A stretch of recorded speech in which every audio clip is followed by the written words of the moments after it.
In communication with Southern California, KHJ-TV Public Affairs presents Teen Talk. Studies show that fathers affect their daughters' femininity more than their sons' masculinity. Fathers generally give only one message to their sons: succeed.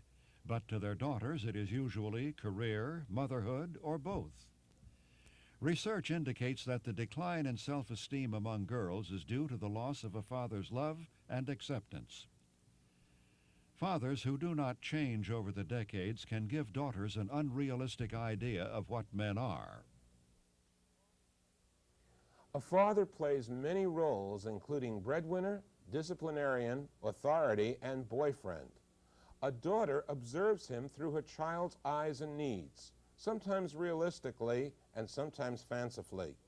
Fathers have always provided. They provided support for the family by earning money. But many times they're shoved aside in the relationship with their children. Hi, I'm Joe Feinstein, and today on Teen Talk, we're going to explore the relationship between fathers and daughters. Today our panel consists of 4 teenage daughters and their dads. Welcome, panel. Welcome to Teen Talk. My daughter and I are really having some problems lately, and I'm wondering, Teen Talk on Fathers and Daughters, a discussion with host Joe Feinstein and several teenagers and their dads on the subject of fathers and daughters. Susie's mother and I have been divorced now about 13 years, and I have missed the growing up of Susie during the young years and her teenage years, and I think that's been a big disappointment to me. And I've felt a lot of times I have missed something. Even though Susie and I communicate a lot, it's not the same thing as having her with me all the time. I see. Susie, do you feel that kind of a problem existing between you two? Yeah, somewhat. I talk to him every day. We're pretty close. You know, my mom is, you know, lets me do what I want. You know, she's really easy with me. And my dad, there's always, you know, he's strict. He likes me to be good, and I don't know. I like that feeling of him being there always to correct me. What are some of the problems with you, Young? Well, actually, I don't have any problems with Judy. Maybe she has problems with me. Maybe we could... There's no area where there's anything going on, any difficulties? Judy's been a straight arrow all of her life, even when she was a small tot. Look at the halo. It's coming right down over Judy's head. Right now, I can see it floating down, yes? She's been a really nice kid. Yeah. So the problems have not been there. Any father would be proud to have a daughter like Judy. That's really nice to hear you say at the beginning of the show. I was expecting to hope for that at the end of the program, but we'll wait and see. How about you, Barry? Anything that this young lady really gets you bothered about? No. Anne's also a very, very good girl. I have a problem. A lot of times I don't like her to come home real late. I want her to realize what's going on in the world. It's very hard for a man to communicate with a daughter, you know. But real problems, no. I see. Okay, and what about you, Ann? Any problems with Dad? No real problems exist between my dad and I. Not, you know, with my older sister there was problems, but my dad and I can communicate very well. And the only thing I wish he had a little more time with me, because he does work very hard, and it's, you know, I hardly see him throughout the day. You know, so I wish I could spend more time with him. You're going to have to get a big picture, an 8x10 picture, and keep it alert there. Laura's our junior staff member of today's panel. She's only 13. Does it scare you that she's now 13 and not 3 or 4 or 6 like she used to be, Steve? It really does. Laura is not a problem to me as such. I'm the one who's having problems with the fact that she's getting older, and one of the most obvious things is that she's wearing makeup now, and I see her with the makeup and I make comments about it, and it's difficult for me to realize that she's getting older, and I guess I sort of try to keep her younger. One thing I do when I kiss her goodnight, she has a Pink Panther, the stuffed animal that she's had for years, which she has no use for anymore, but I pick it up and I give it to her and put it under the blankets. and she sort of humors me by, holding it there, and I think she sort of senses that I'm having problems with her. Take your getting Pink older. Panther and... But anyhow, I'm still doing it, and Really? yeah. It's hard. The Pink Panther floats around. What's it like when Dad keeps on with the Pink Panther? He's trying to tell you something, Laura. I usually just laugh. I mean, know. I don't know. I never really think that it's just, I don't know, like the makeup thing. I mean, I like wearing makeup and trying to, look better or older or whatever. And I don't know. Does it frighten you now that you're 13? Do you feel yourself a little different than you did, let's say, when you were 7 or 8 years old? Well, yeah, well, school's different and friends are different and there's different problems that you have to deal with and stuff. But I'm mostly looking forward to it and having fun.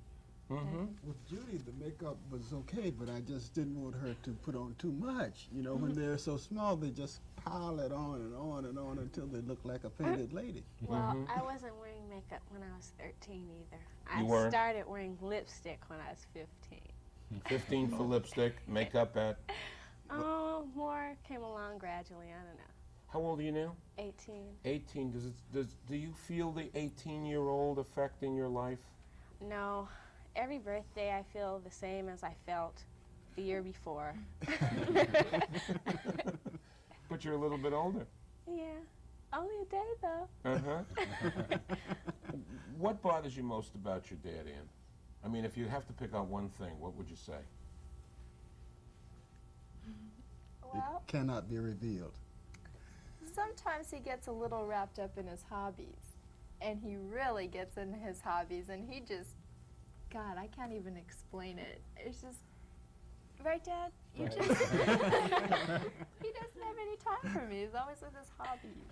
And I'm starting to get interested in his hobbies, partly because I think I want to spend more time with him, and that's sort of a release for me. I can get closer to my dad by spending more time with him through his hobbies. I think it's helped a lot.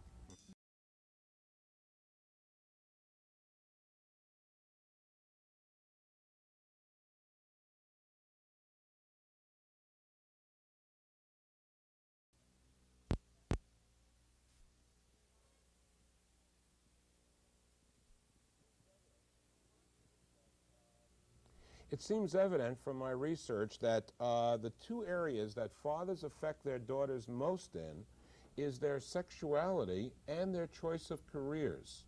Could you people comment on that? Ann? Yeah, my dad definitely has affected my choice in my career because he's basically told me to be in a job where I'm happy, most of all because I don't think my dad is that happy with his work. His favorite saying is, the only thing certain is uncertainty. And I don't want to get that way, and I know that throughout... I'm certain he said that, too. Go ahead. And I know that, growing up with this experience, that I won't get myself into that kind of situation. So on that ground, it's that way. Judy, did Dad affect you in any kind of way like that? Yes. Well, I haven't decided exactly what career I'm going to go into, but he's always encouraging me to be an orthodontist, or at one time he was encouraging me to be an anthropologist. So he is. You think he's trying to tell you to go far, far away or something? There's a dig going on in Egypt somewhere. Maybe he's trying to get rid of you. No, I don't think that's it. No, I don't think so. Well, I know she will do just the opposite that I tell her to do, so I tell her to do these things that I don't want her to do, so she'll do what I do. Oh, so maybe she'll become a marine biologist instead of an anthropologist. Is that what you're saying? Talking about orthodontist, has Dad helped you in any kind of career choice? I really don't know what I want to be or anything, but I mean, he always helps me and wants me to do what I enjoy, and I'm sure if I thought of, know what I want to do, he'd always be there behind me, so I really enjoyed it. Have you ever felt like you're really Dad's little girl, Laura?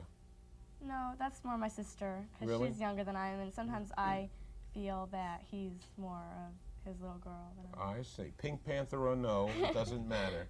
Do you feel like you're Dad's little girl, Susie? Uh-huh.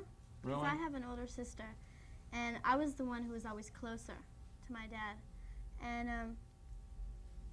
I feel that I'm his little girl. And I've read in my research also that no man will ever love you as your father did when you were a child. Do you think that's true, or do you think that there will be another man who enters your life that will love you even more? Judy? I doubt it. It's possible, but I don't think that anyone outside of the immediate family loves you that much. Mm-hmm. It's that kind of unconditional love you feel? Mm-hmm. Is that what you're feeling, Young? True, true. I love her dearly, and I love her sister equally. Although there's nothing you can do to keep down that sibling rivalry. It always seems to enter the picture, but I do love them both very dearly.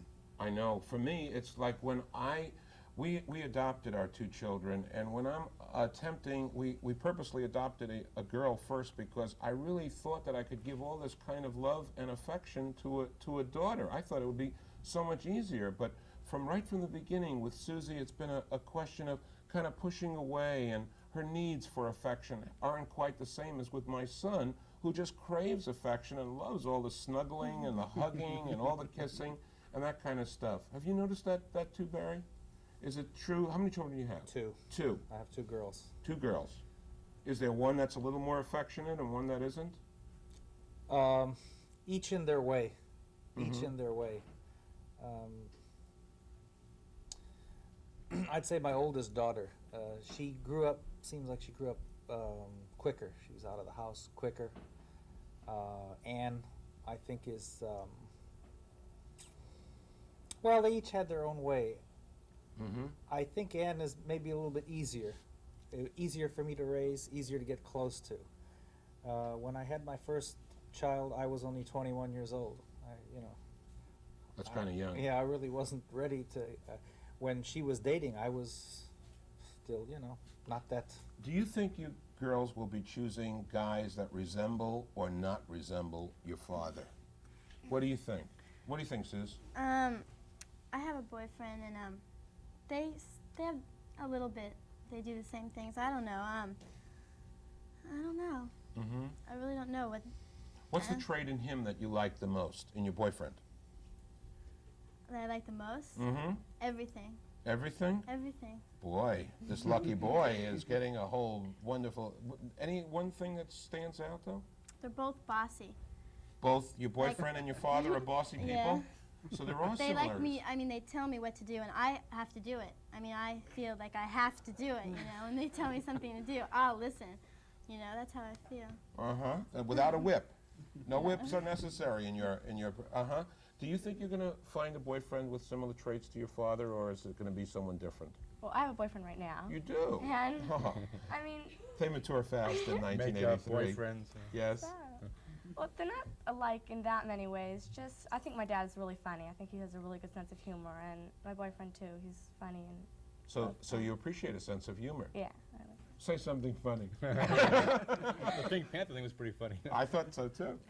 It's funny that this came up because Susie's boyfriend came over for dinner last night, and for the first time, and it was sort of a strange. I think we all felt sort of an edge, and then when they sat down and Susie said, "Dad, can I have some wine?" And I'm serving her and her boyfriend some wine. It just felt strange, but it felt nice. It felt nice that she could share that with me, especially because we don't live together. Susie lives with her mom, and but it was very warm and really very, very a good experience.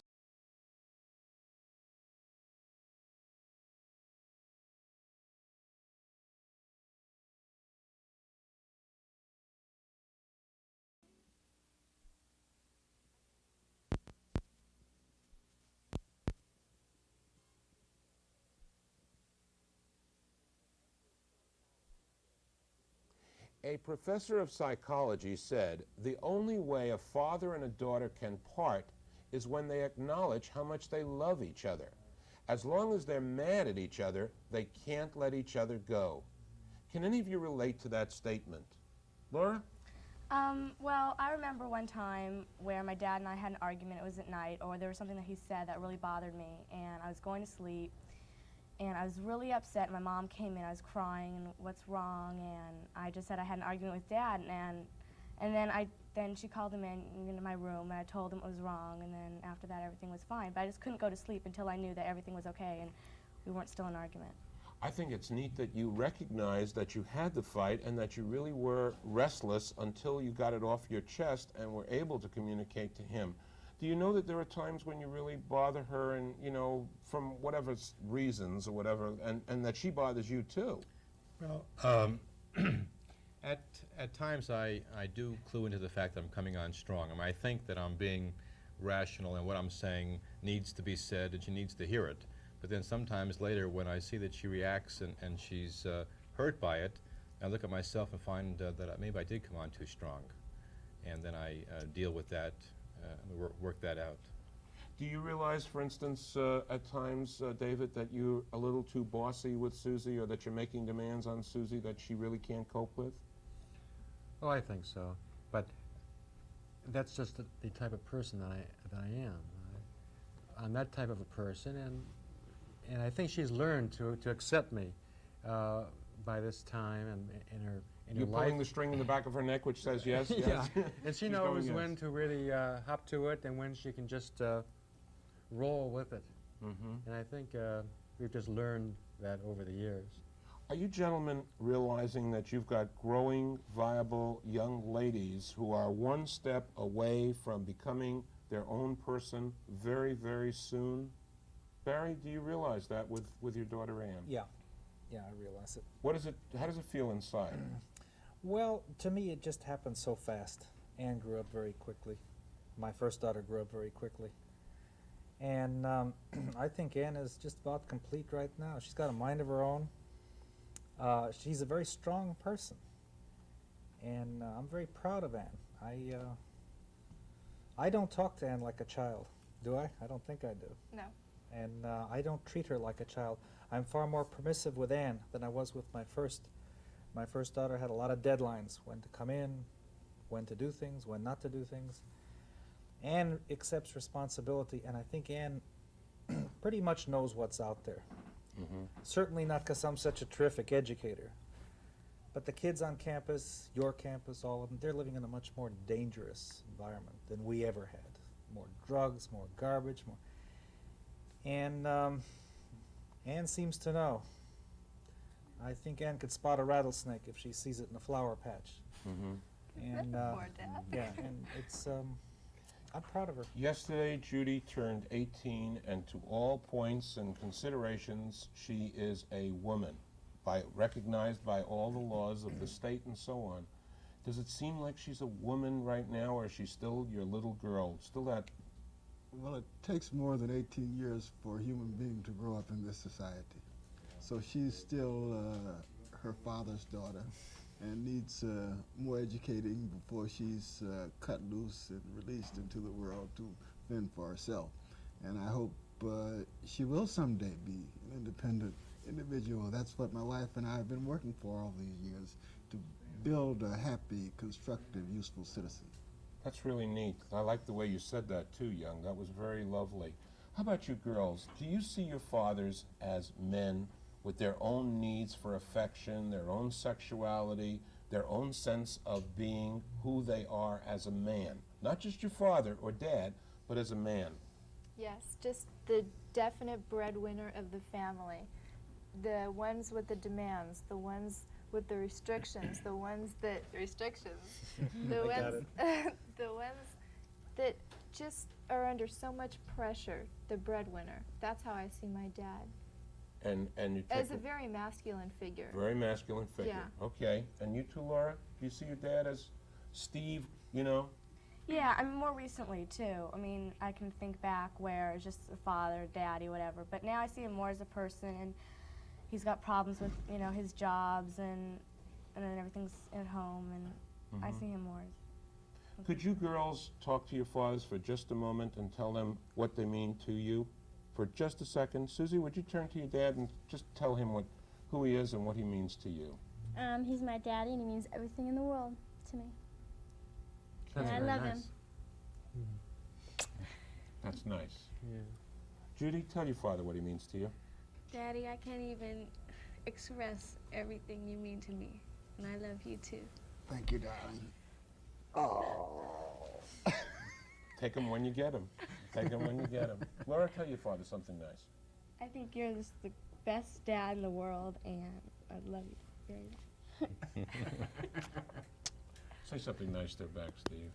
I'm very proud of her. I love her very much, and I know she's going to be a very responsible adult. That's nice.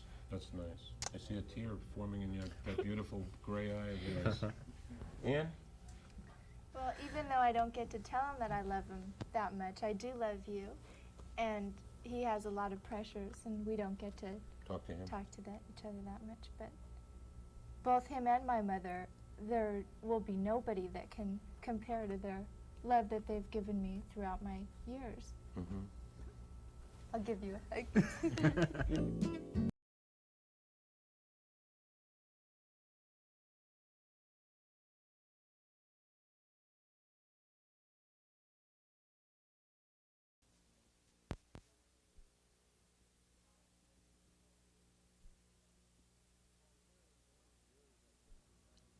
Upon hearing Ann's words, I turned to Barry, her dad, and I said, would you like to say something nice to Ann? And he looked at her and he said, I think I'm going to raise your allowance next week. A good outcome of this program. Two good books to read, everybody. Passionate Attachments by Signe Hammer and Thank You, Father by William Nesmith. Panel, you were fantastic. I want to wish all of you the best of luck in your father-daughter relationship. This is Joe Feinstein for Teen Talk. We'll see you soon.